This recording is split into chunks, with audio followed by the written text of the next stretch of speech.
Because I'm a therapist who has gone super deep doing her own work and has worked successfully with tons of clients, I want you to know that it's possible. It's possible to discover that you are actually a powerful person just waiting to reveal that capacity within yourself. To help you understand the reality of this, I'm going to tell you about my personal journey. So here goes. I was about 30 years old, 3 little kids, a husband, and a tragedy occurs. My brother-in-law, Scott, was about 10 years younger than my husband, and I thought of him like a little brother. One day, Scott, still just a teenager, casually mentioned to me that he thinks he would like to leave the planet. I said that he should smarten up, to not talk that way, and to please go and get some help.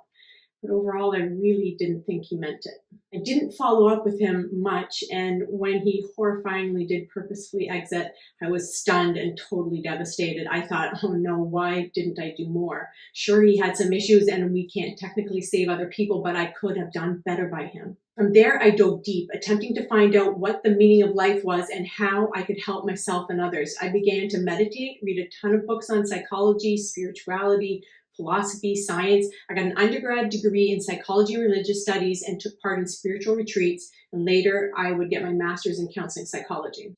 I started to see what my psychological patterns were and what kept me from being settled, productive, and happy. I figured I better take a good look at myself and see what made this human tick if I was going to have any chance at helping others. I spent time volunteering at the local hospital's palliative care unit to support the lonely ones who had nobody there at the end of their lives.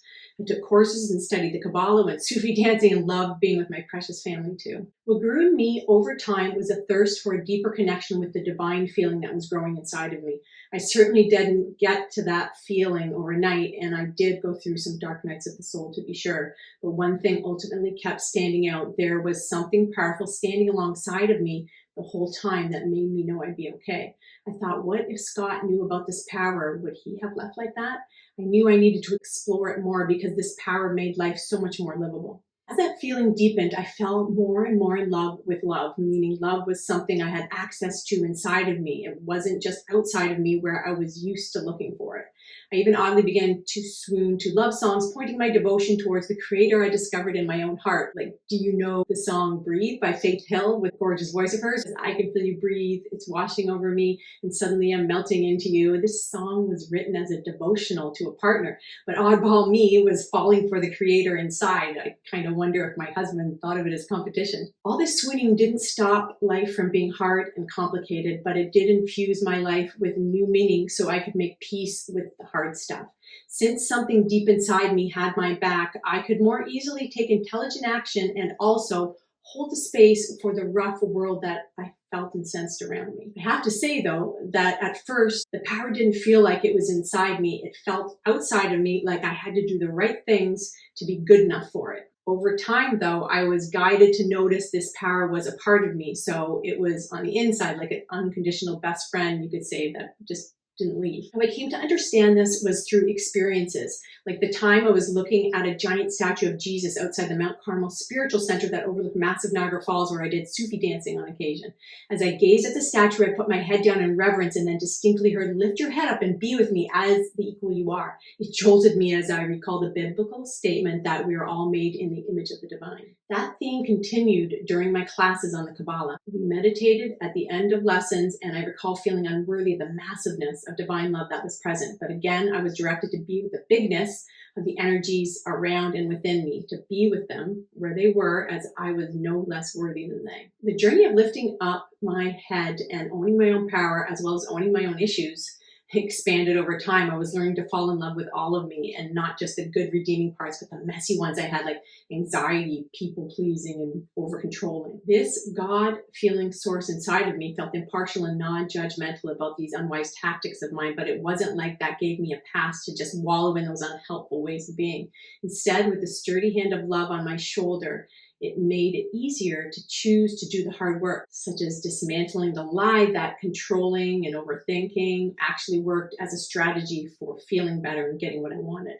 I discovered that these strategies were just methods that little Trish used to manage life when it got scary and confusing when she was so little, and now I had to be there for that little Trish, just like that source self inside of me was demonstrating. Weirdly enough, these faulty beliefs started to dismantle themselves when I became the unconditional loving presence for them. From there, my thinking got clearer and I could choose new, more helpful ways to be. ultimately had to be there for my messy parts and lead them towards where I really wanted to go. Like a GPS, I had to program myself towards it and use emotions to tell me if I was on or off track of its coordinates. I should insert here to check out my videos on emotions to help you understand this further. So I started to get it. Self-direction, self-value, and unconditional love were my tickets to more power and freedom, instead of the harsh judgment that I often placed on myself for my flawed ways of living, meaning for those behaviors I couldn't seem to stop. I decided that I would attempt to love me like that source part inside of me did. Specifically, I began to talk to the childlike parts of me still running in the background. I was figuring out that they were way too programmed and scared to stop doing things like that overthinking and trying to control everything, which I really kind of hated that I did. I saw that to them, meaning the innocent young parts of me, that strategies like controlling were unconsciously used by my system. I wasn't consciously doing it to try and feel secure in the confusing world I felt I grew up in. And even when adult me logically knew my actions didn't work, I still couldn't change it or get through because I wasn't speaking my unconscious part's language. And that language, meaning what could get through to it, was presence and unrestricted love. Not shaming myself and anger at being incompetent or maybe anger at the world. As it felt more relaxed, then I could do my part of being more of my authentic self too. I could more easily move towards who I really wanted to be, ultimately loving all parts of me as is, like this source inside did. It became my mission, really. It didn't work to be mad at myself or the world. I couldn't shame or analyze me into changing strategies. And I was so thankful for that. This action of lovingly being with what showed up came into play when I took a meditation instructor's course from a renowned Thai monk. It went on for 6 months and ran 5 days a week for 2.5 hours a night. It was intense, especially at the start. In the sitting portion of the meditation, I met parts of me that didn't feel great. In fact, they felt terrible, but I stayed with it. It seemed that by being with the heavy and scared parts of me, by not abandoning them through my typical method, distraction, something seemed to soften me even more. As I started to direct my thoughts on purpose and meditate more and more, eventually it became my deep knowing that I could be with the good, the bad, and the ugly parts of me with compassion and even admiration based on all the hard things that we humans go through. I knew I had it easy compared to many, but found that the process to feeling good was still the same. We all have to lead our unhelpful patterns and scared parts towards the powerhouse that we actually have inside, even when surrounded by awful circumstances. I think of Viktor Frankl, who was being starved to death in a prison camp, when he wrote about it, and he said his intentional focus and his strong imagination was what kept him going.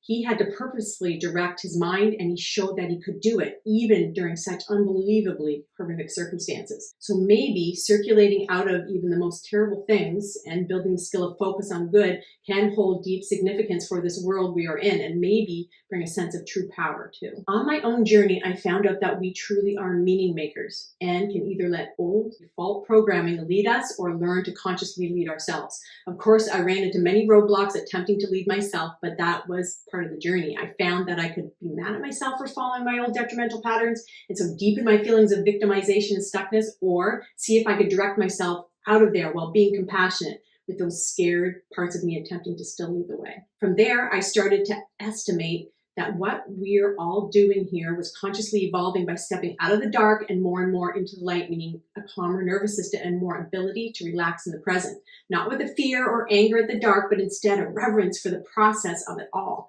We needed the dark, I discovered. It had a job to do, and it was my mission through my own free will to flood the dark with the massive light that I found within me. So when crap happened, I would blow it a kiss and thank it for its service to me. If instead I dug deeper into anger at the bad situation, that low emotion was also my friend. It wasn't some nasty punishment for me. It was information telling me I was off track in that moment from loving and being there for myself in the midst of a messy, hard world. Oddly enough, I discovered that being there for me is what I do actually have power over. So weird. What I knew the most was that by accepting all of what was showing up, I felt free.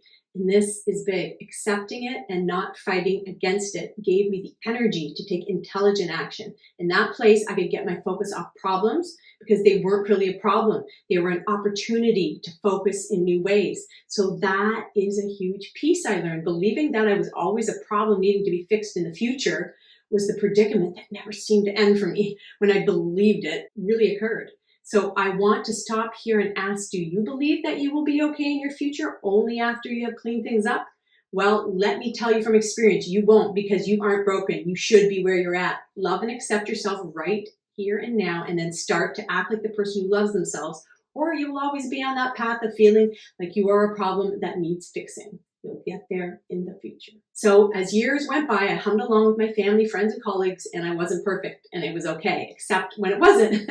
And that was okay too. Being where I was at without condemnation became the awesome challenge I gave to myself. I was learning to not abandon me. Like when those parts of me felt anxious and not enough, I would be with those scared feelings I felt in my body and in my mind, and kept telling myself it's okay, they were there, and that I would not abandon little Trish. I kept practicing at becoming the leader of me so those young parts of me could feel safe in my body. Again, meaning my nervous system could relax and I could become productive, happy, and peaceful. Those things we really want. When I did feel good, I took the time to connect to that massive love I felt inside. That way, I built up a reservoir of stable power and not just tried to access it when I was in a desperate or disconnected state. So that question that younger me had about what was the meaning of life, it all started to make sense.